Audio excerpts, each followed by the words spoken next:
સૌરાષ્ટ્રમાં વરસાદે માજા મૂકી છે ત્યારે ધોરાજીના મોટી પરબડીમાં પાણી ભરાઈ ગયેલા જોવા મળી રહ્યા છે। મોટી પરબડીમાં ખેતરો જાણે બેટમાં ફેરવાઈ ગયા।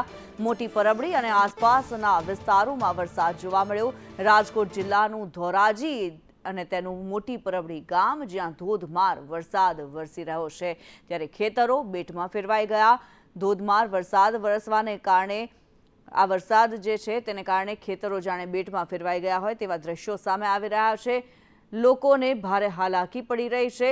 વરસાદ જાણે અત્યારે વિનાશ વેરી રહ્યો હોય તેવા પણ દ્રશ્યો છે કારણ કે ખેતરોની અંદર ઘણું બધું પાણી ભરાઈ ગયું છે। ખેતરો અત્યાર સુધી ભર્યા છે। સોયાબીનનો પાક તો અત્યારે ફેલ જ ગણાય। હાવ જોખમાં કઈ છે જ નહીં।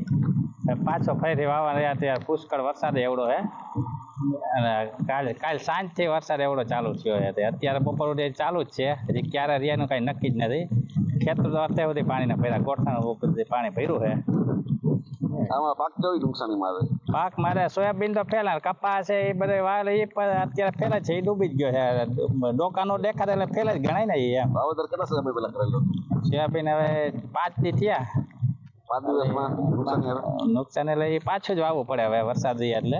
રાજકોટ જિલ્લાના ધોરાજીની વાત કરીએ તો મોટી પરબડી ગામે સંદેશ ન્યૂઝની આવ્યો છે ગ્રાઉન્ડ રિપોર્ટ તરીકે। તો આ ધોરાજીના મોટી પરબડી ગામ છે ત્યાં છેલ્લા 2 દિવસથી સતત વરસાદ વરસી રહ્યો હોય અને જે આપણે ખેતર છે એ દ્રશ્યમાં જોઈ શકો છો કે ખેતર છે વેટમાં ફેરવાઈ ગયા હોય પરિસ્થિતિ નિર્માણ પામી છે અને હાલ ખેડૂતોની જે મહેનત હોય તે પાણીમાં ગઈ એવી પરિસ્થિતિ નિર્માણ પામી છે। આ દ્રશ્યમાં જોઈ શકો છો કે આ મોટી પરબડીના ખેતર છે ત્યાં બેટમાં ફેરવાઈ ગયો તેવી પરિસ્થિતિ નિર્માણ પામી છે ને આ જે ખેડૂતોની મહેનત છે 5-15 દિવસની એ ગઈ હોય તેવી પરિસ્થિતિ નિર્માણ પામી છે અને હાલ ખેડૂતોનો સોયાબીન પાક છે એ નિષ્ફળ જવાની પરિસ્થિતિ સર્જાઈ છે। અલ્પેશ ત્રિવેદી, સંદેશ ન્યૂઝ, ધોરાજી।